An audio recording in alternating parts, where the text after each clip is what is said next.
125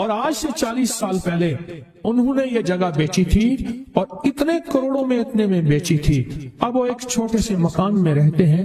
سب کچھ ختم ہو گیا ہے, سب کچھ ختم ہو گیا ہے, اور ان کے گھر کھانا نہیں ہوتا, اور آپ اگر کھانا دیں گے تو ان کے گھر میں 2-3 وقت اچھا گزر جائے گا. میں اپنی نسلوں کے لیے تمنگری منوا لے, اپنی نسلوں کے لیے رزق منوا لے, اپنی نسلوں کے لیے وسعت منوا لے. تو کہے کہ مال بہت ہے اور نسلوں کے کام آئے گا. مال رکھنا جائز ہے, حلال جائز ہے, لیکن یہ شرط نہیں ہے کہ وہ رہے گا یا نہیں رہے گا. یہ میری ساتھ چوک ہے, یہاں کرتبہ چوک, یہاں 2 پلازے مجھے بندے نے بتائے, اب اس کے نہیں ہیں. کہا یہ اور یہ اس بندے کا ہے, فلان نام کے بندے کا, اور اس کا آج کچھ نہیں رہا. اب وہ جس کسائی سے گلبرگ میں ہے, یہاں لاہور میں, جس سے بہت منو گوشت آتا تھا اور بڑے بڑے رئیس دعوتیں پکتی تھی, چپ کر کے جاتا ہے اور وہ کچھ پیسے اس کی مٹھی میں ڈال دیتے ہیں اور وہ اس سے زندگی کا گزر بسر ہوتا ہے. میں یہاں لاہور میں فیروز پور روڈ پہ ایک جگہ گیا تو انہوں نے وہ جگہ پہ کھڑے ہو کے دکھایا, وہ سامنے جو بنگلہ ہے, میں نے کہا وہ تو محل ہے. کہہ رہے یہ اس بندے کا ہے, اب ایک کمرہ اس کو ہم نے دیا ہوا ہے, اور وہ بنگلہ وہ محل وہاں وہ کھڑکی اس طرف کی بند رکھتا ہے کہ میری نظر اس پہ نہ پڑے. وہ سب کچھ اس سے چھن گیا ہے.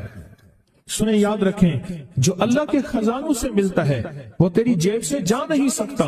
وہ دنیا کی جیبوں اور مالوں سے جو ملتا ہے وہ تیری جیب میں رہ نہیں سکتا.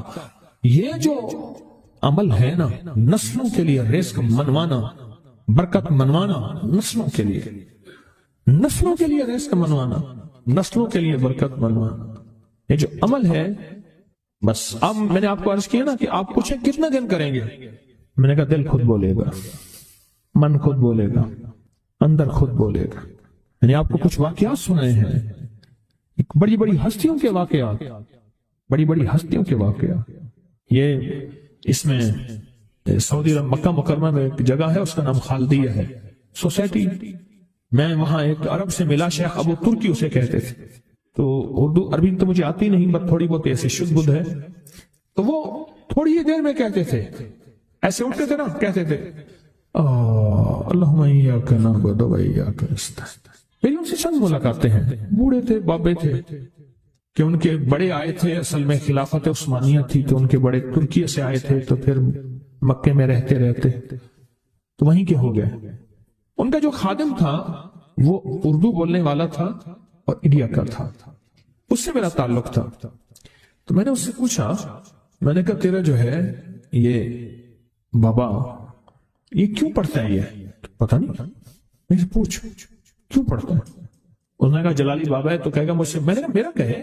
اچھا, وہ میرے اشارے دیکھ رہا تھا, تو اس نے ابھی سے پوچھا کیا کہتے ہیں. اس نے ڈرتے ڈرتے کہا کہ جی آپ یہ کیوں پڑھتے ہیں؟ تو بڑا خوش ہو گیا, کہنے لگا پہلا بندہ ہے جس نے مجھ سے پوچھا, آج تک کسی نے پوچھا نہیں, پہلا بندہ ہے جس نے مجھے یہ پوچھا ہے. کہا جب ہم چھوٹے تھے ہمارے پاس بہت غربت تھی اور تنگ دستی تھی, تو میرے والد ہمیں بٹھا لیتے تھے اور ہم سورۃ فاتحہ پڑھتے تھے, اور جب پہنچتے تھے نا ایاک نعبد و ایاک نستعین پر, تو پھر اس کو میرے والد کہتے تھے دہراؤ, بہت زیادہ پڑھو, بہت زیادہ پڑھو, بہت زیادہ پڑھو, بہت زیادہ پڑھو. کام پڑھتے تھے, بہت زیادہ پڑھتے تھے, بہت زیادہ پڑھتے تھے. اور کہا میرے والد پھر دعا کرتے تھے اور ہم آمین کہتے تھے, اور میرے والد کہتے تھے چلو مبارک ہو, ہمیں جو ہے اللہ پاک وہ فلاں چیزیں, وہ حلاوے, وہ چیزیں کھلائیں گے. کہہ رہے ابے کو دیکھتے تھے, ابا جی ہمارے پاس تو پیٹ بھر کے روٹی نہیں ہے, آپ کہتے ہیں اللہ وہ کھلائے گا, وہ کھلائے گا. اور ابا ایسے خوش ہو جاتا تھا. کیوں؟ ابے کو یقین تھا کہ سورۃ فاتحہ اس کریم نے قبول کر لی اور میرا کام ہو گیا. وَمَن يَتَوَكَّلْ عَلَى اللَّهِ. ہاں میرے بندے, میری ذات پہ بھروسہ کر کے دیکھ, میرے قریب آ کے دیکھ, مجھ سے دوستی لگا کے دیکھ تو صحیح, میں کر کے دکھاؤں گا. حضور سرور کونین صلی اللہ تعالی علیہ وسلم کا فرمان ہے, انس بن مالک کی روایت ہے کہ لوگوں سنتے ہو جو شخص اس چیز کے سے متعجب ہو کر, سنیں غور سے سنیں, انہوں نے فرمایا لوگوں سنتے ہو جو کسی شے سے متعجب ہو کر لا الہ الا اللہ کہتا ہے اللہ ہر حرف کے مقابلے میں ایک ایک درخت پیدا کر دیتے ہیں جس کے اتنے پتے ہوتے ہیں جتنی دنیا میں دن، اور ہر پتا اس کی قیامت تک کے لیے اس کے لیے مغفرت کرتا ہے اور تسبیح پڑھتا ہے۔ وہ تعجب ہوا، ہاں لا الہ الا اللہ، اچھا فلاں جیت گیا، واہ لا الہ الا اللہ، فلاں ہار گیا، اچھا فلاں بندے کے ساتھ یہ ہوا، فلاں واقعہ یہ ہوا۔ متعجب ہو کے کیا پڑھا؟ لا الہ الا اللہ، بس اتنا سا لفظ پڑھا، اور اتنے سے لفظ پڑھنے پہ اب وعدے سوچیں، کیا وعدے ہیں؟ میں کہ اللہ ہر حرف کے بدلے میں، اب لا الہ الا اللہ، اب اس کے جتنے حرف ہیں آپ گن لیں، ہر حرف کے بدلے میں اللہ کیا کرتا ہے؟ ایک درخت پیدا کرتا ہے، اور اس کے پتے کتنے ہیں؟ تو معلوم ہوا کہ درخت کتنا بڑا ہے، بڑا ہوگا تو اتنے پتے ہوں گے، جتنے پتے جتنے دنیا میں دن، جب سے یہ دنیا بنی ہے کتنے دن ہوں گے؟ سال میں 365 دن ہے۔ دنیا بنے کو کتنے لاکھ سال کہتے ہیں؟ کوئی 5 کہتا ہے لاکھ سال، کوئی 6 سال کہتا ہے، کوئی لاکھ، پتہ نہیں کتنے لاکھ اندازے ہیں۔ اتنے دن ہیں، خربوں سے خربوں نیکیاں، خربوں سے خربوں نیکیاں، اسی وقت بیٹھ کے یوں سمجھ لو 1 منٹ میں جتنے دنیا میں دن ہیں، اور پھر وہ درخت، آگے سنیں، وہ درخت اس کے لیے قیامت تک مغفرت چاہتا ہے، اور وہ تسبیح پڑھتا ہے، اور اس تسبیح کا سارا ثواب اسی کو جاتا ہے۔ ایک بابا جی تھے، ان کی قوم عالمان قوم ہے، عالمان کہتے تھے، نام یاد نہیں۔ میں نے بابا جی سے پوچھا، میں کہا بابا جی کاروبار، آکے جھانبا، یہ ایک مخصوص لفظ ہے ان کا۔ میں نے کہا آپ کیا کاروبار کرتے ہیں؟ آکے جھانبا مارتا ہوں۔ جھانبا اصل میں کہتے ہیں درخت کا ایک بہت بڑا لڑا اور شاخ ہو، اس کو جب گھسیٹیں گے تو اس کے ساتھ پتے، چیزیں، شاخیں، تنکے، بہت سی چیزیں اکٹھی ہو کے، سمجھ گیا نا، اس کے ساتھ آتی ہیں، اس کو آپ گھسیٹتے جائیں، جو کچھ دھاگا پڑا ہے، رسی پڑی ہے، شاپر پڑا ہے، لفافہ پڑا ہے، اسی کے ساتھ سمیٹتے آئیں گے، تو وہ بہت سی چیزیں ساتھ لے آتا ہے۔ میں نے اس سے پوچھا کاروبار کیا؟ کہہ رہا بس میں جھانبا بنے نا، بات ہوا نا، وہ جھانبا کیا تھا؟ وہ 3 چیزیں بیچتا تھا بازار کے ایک کونے سے دوسرے کونے تک۔ دانتن نہیں ہوتا یہ خواتین، اس کے گلے میں ہوتا تھا، ساتھ ایک قطر ہوتا تھا، ایک وہ بیچتا تھا۔ دوسرا عطر ہوتا تھا، جس کو بارے کہتا کپڑا پھٹ ونجے خوشبو نہ ونجے، اس کے بعد میں الفاظ تھے، کپڑا پھٹ جائے خوشبو نہ جائے۔ تیسرا کوئی سرما تھا، وہ بیچتا تھا۔ شہر کے دروازے ایک بازار کے چلتے پھرتے ایسے، اس کو وہ جھانبا کہتا تھا۔ وہ کہتا تھا وہ تھوڑی دیر کام کرتا ہوں، روزی بن جاتی ہے، مرتا ہوں۔ یہ ایک دفعہ جو کلمہ پڑا، اس پہ اتنا بڑا جھانبا لگا، متعجب ہو کر، تعجب میں آ کے ایسی تعجب، اچھا لا الہ الا اللہ۔ اللہ پاک فرماتے ہیں جا تیرے ہر حرف کے بدلے، لا الہ الا اللہ کے کتنے الفاظ ہیں؟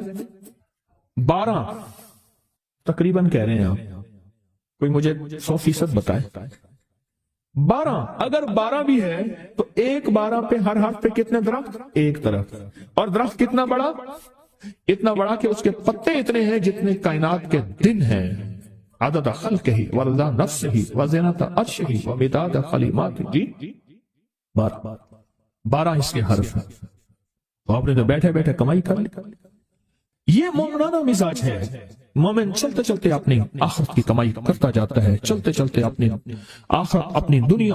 اچھا پھر ایک اور فائدہ ہوگا، جتنے اس کے لیے درخت پتے تسبیحاں کریں گے اتنا اس کی نیکیوں میں اضافہ ہوگا، اور جتنا نیکیوں میں اضافہ ہوگا اس کی رحمتوں کے یہ نور میں آتا جائے گا، اور جتنا نور میں آتا جائے گا اس کی بلائیں، آفتیں، مصیبتیں ٹلتی جائیں گی، اور جن بلاؤں، آفتوں، مصیبتوں کو جادو، جنات، نظر بد، بیماریاں، تکلیفیں، حادثات، گلیاں بند ہونا، راہیں بند ہونا، رزق بند ہونا، صحت بند ہونا، مشکل، یہ سب ایسی ٹلتی اور کٹتی اور ہٹتی جائیں گی، ایسی ہو جائیں گی۔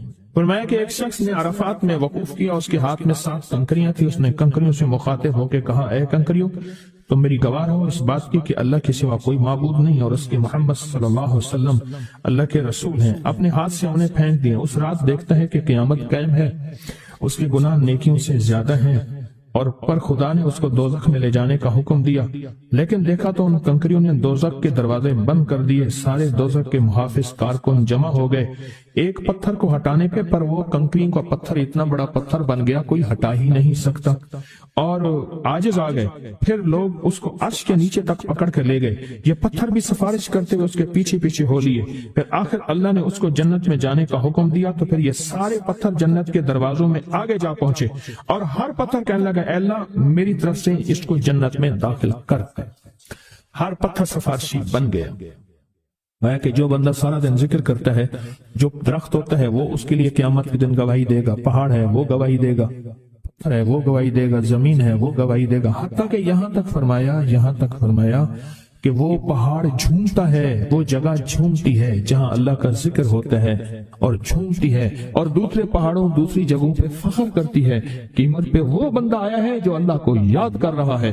حتیٰ کہ جو بندہ اللہ کو یاد نہیں کرتا، چیونٹیاں اس کی منتیں کرتی ہیں، کیڑے مکوڑے سانپ مچھلو مچھلیاں اس کی منتیں کرتی ہیں، اللہ کو یاد کر لے ورنہ عذاب آئے گا، عذاب میں جہاں تو رگڑا جائے گا وہاں ہم بھی رگڑے جائیں گے۔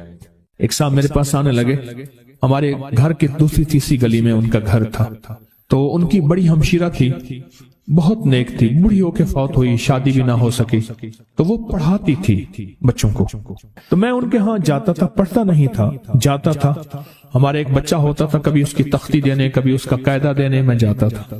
یہ جب بھی غسل خانے میں ہوتے تھے اندر سے گانے کی آوازیں آ رہی ہوتی تھی۔ اللہ نے نظام بدلا، بہت سالوں کے بعد تسبیح خانے کی نسبت ملی، اور تسبیح خانے کی نسبت کے بعد ہر وقت ذکر ہے۔ میں نے ایک دفعہ کہا آپ گاتے ہوئے جو ہے غسل خانے میں گاتے تھے، ایسی آنکھیں کھول کے لگے کہ مرشد واقعی آپ کو کشف ہوتا ہے۔ میں وہ کشف نہیں ہے، میں تیری ہمشیرہ کے پاس کبھی تختی دینے آتا تھا، فلانی پڑھتا تھا کہ ہاں، میں کہ تجھے گاتا ہوں میں دیکھتا تھا، اور میں کہتا تھا یا اللہ اندر تو ساری ظلمت ہوتی ہے اور یہ اندر گاتا ہے۔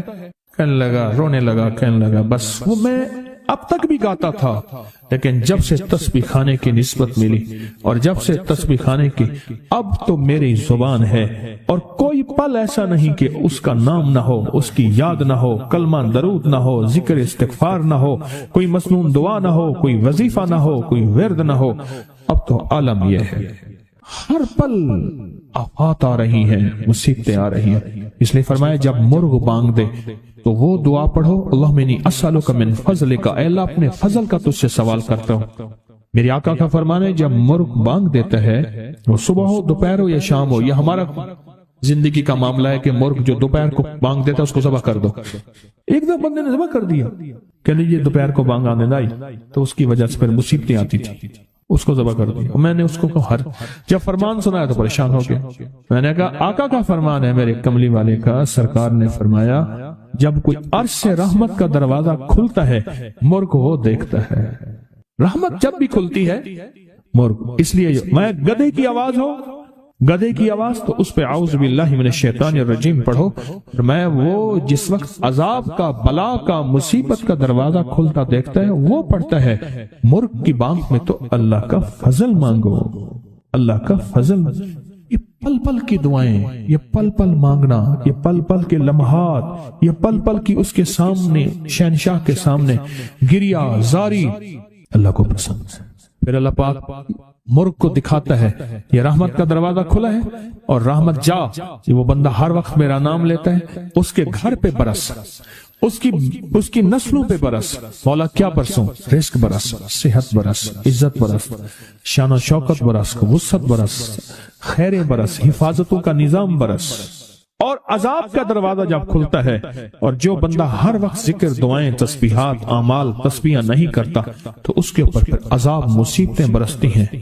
ایک چیز اور بتا دوں، یہ بھی بہت ضروری ہے، اللہ سے وہ وقت نہ مانگیں جب ہماری زبان اتنا ذکر کرے اور ہماری آنکھیں اتنی روئے، اللہ کہے نہیں اب تیری روتی آنکھوں میں مجھے ترس نہیں آئے گا، اب تیری یہ چلتی زبان پہ میرا ترس نہیں آئے گا۔ وہ وقت اللہ سے نہ مانگے۔ کون سا وقت؟ سب سے زیادہ ذکر، تسبیحاں، تہجد، سب سے زیادہ وظیفے، قرآن تلاوتیں، جیلوں میں سب سے زیادہ، یا ہسپتالوں میں یا کچہریوں میں۔ کیوں؟ وہاں بے بسی ہوتی ہے، وہاں بے بسی ہوتی ہے۔ تو میرے آقا نے فرمایا مصیبتوں اور تکلیفوں، بلاؤں اور مصیبتوں کی موجیں آئی ہیں تو ان کا اگر مقابلہ کرنا ہے تو ایسی دعاؤں سے جن کے اندر زاری ہو۔ کیوں؟ ایک بات اور سن لیں، ہم دعائیں پڑھتے ہیں مانگتے نہیں ہیں، ہم دعائیں پڑھتے ہیں، دعاؤں کا مانگنا دل کی گہرائیوں سے، اندر کے درد سے۔ وہ تیری جو بھی زبان ہے، ہندی ہے، سندھی ہے، وہ دنیا کی کوئی بھی زبان ہے، اس زبان کو رب جانے، رب کے فرشتے جانے، اور اللہ اس پہ مہریں لگاتا ہے۔ پھر